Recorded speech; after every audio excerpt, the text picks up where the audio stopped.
बिस्मिल्लाहिर्रहमानिर्रहीम। हम निकालेंगे लेप्लास का आज मेथड के लेप्लास आपने किसी भी फंक्शन का लेप्लास कैसे निकालना है। फॉर एग्जांपल आपके पास कोई भी फंक्शन है, let F of T the function, इसका आपने लेप्लास निकालना है। तो लेप्लास का आपने ये सिंपल रूल याद रखना है, 0 टू इन्फिनिटी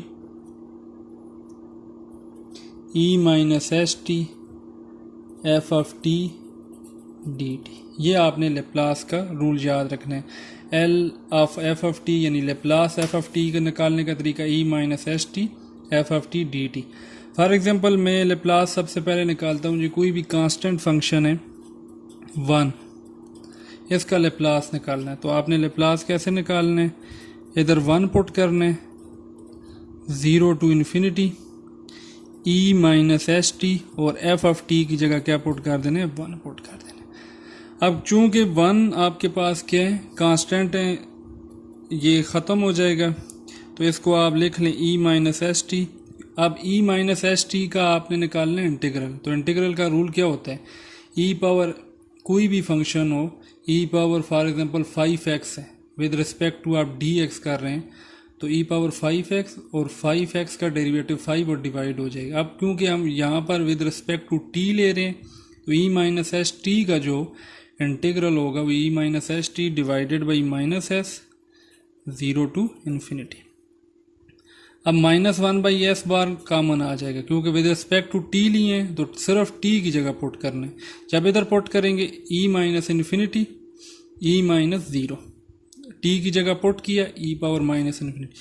अब इसका देख लें ई पावर माइनस इन्फिनिटी क्या होगा, ये रफ वर्क में देख लें 1 ओवर ई पावर इन्फिनिटी, और 1 ओवर ई इन्फिनिटी होता है इन्फिनिटी, और 1 ओवर इन्फिनिटी क्या हो जाएगा 0। तो ये आपके पास आ जाएगा 0 -1। अब मल्टीप्लाई कर दें तो 1/s। तो ये लेप्लास हमने निकाल लिया कांस्टेंट फंक्शन का। अब फॉर एग्जांपल मैं इसके अलावा कोई फंक्शन ले लेता हूँ T, let F of T is equal to T, इसका लेप्लास निकालना है। तो लेप्लास निकालने के लिए वही 0 to infinity E minus S T T into D T.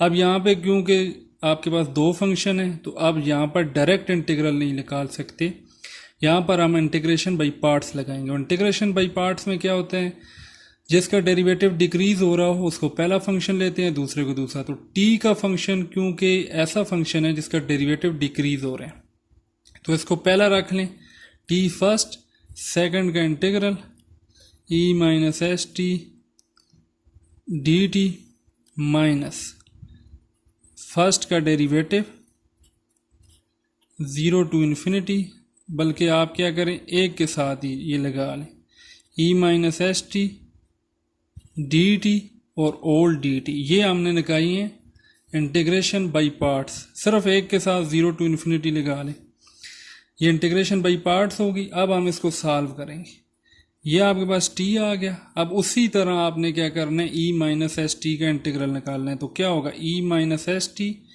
Divided by minus s 0 से लेकर इन्फिनिटी तक। यहाँ पर 0 टू इन्फिनिटी, इसका डेरिवेटिव 1 हो जाएगा, ये वैनिश हो गया। ई माइनस एस टी का इंटीग्रल निकालेंगे, e minus S t divided by minus s. तो e minus S t divided by minus s, इसको प्लस कर देगा और इधर आ जाएगा डी टी। तो ये हमने सिंप्लीफाई कर लिए।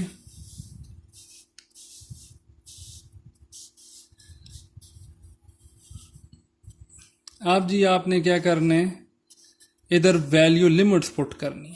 तो लिमिट्स पुट करने के लिए देखें -1/s, ये तो उसी तरह बाहर कॉमन हो गया, T E minus S T 0 से इन्फिनिटी। आप दोबारा इंटीग्रल आपने लेना है, तो दोबारा इंटीग्रल लेंगे तो e minus S t divided by minus s होगा, वो एस से मल्टीप्लाई होकर क्या हो जाएगा स्केयर, और साथ माइनस एस आएगा, तो वो इसको -1/s स्केयर ये बाहर लिख लें, ई माइनस एस टी। तो इसके साथ भी अब लिमिट ले लें। अब क्या करें, वैल्यू पुट करेंगे। तो इधर जब वैल्यू पुट करें, ये देख लें इन्फिनिटी ई माइनस इन्फिनिटी, जहां जहां पर टी है वहां पे इन्फिनिटी पुट करने, इधर 0, ये पहला हो गया, माइनस इधर भी अब आपने पुट करने E minus infinity minus E minus 0। अब यहाँ पर एक चीज़ नोट करनी है, देखें ई पावर माइनस इन्फिनिटी मैंने ऊपर आपको बताया है वो 0 के बराबर है। अब 0 जब भी किसी नंबर से, इन्फिनिटी कोई बहुत बड़ा नंबर है, इन्फिनिटी से मल्टीप्लाई होगा तो ये टोटल 0 हो जाएगा, और ये पहले से ही 0 है। अब इधर आ जाएगा, इधर ये दोबारा 0 और ये क्या हो जाएगा -1।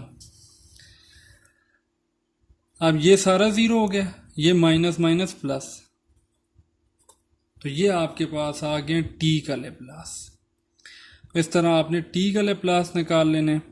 अब इसी तरह आप t स्क्वायर का लेप्लास निकाल सकते हैं, t क्यूब का, t4 का, इस तरह आपने इनके लेप्लास निकाल लेने हैं। अब आपने बाकी लेप्लास खुद निकाल लेने हैं। अब for example L T square का जब आप लेप्लास निकालेंगे, एल टी स्क्वायर का, वो लेप्लास आपके पास आएगा 2/s³। इसको मैं इस तरह भी लिख सकता हूँ 2 फैक्टोरियल बाई s³, क्योंकि 2 का फैक्टोरियल भी 2 ही होते हैं।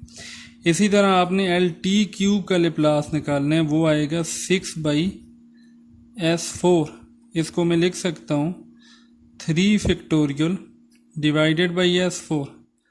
अगर इसको जर्नलाइज करें तो लेप्लास ऑफ tn, तो ये होगा, जैसे देखें 3 था तो 3 फैक्टोरियल, तो n फैक्टोरियल, s 3 थी तो 1 पावर बढ़ी है, 2 थी 1 पावर बढ़ी है, ठीक है, तो इसका पावर आ जाएगी n+1। तो ये लेप्लास ऑफ tn का आपने जर्नल फार्मूला निकाल लिया। तो अब आपको कोई भी कहे लेप्लास ऑफ t5 कितने हैं, तो आपने n की जगह क्या पुट कर देना है 5, तो इधर हो जाएगा s⁻6। इसी तरह n को आपने 2 पुट करना है, लेप्लास ऑफ t का स्क्वायर, तो 2 फैक्टोरियल s3, तो ये लेप्लास आ जाएगा t का t square, t cube, tn, इस तरह। अब आपने लेप्लास निकालना है कास का या साइन का, तो उसका लेप्लास निकालने का अब हम तरीका पढ़ेंगे।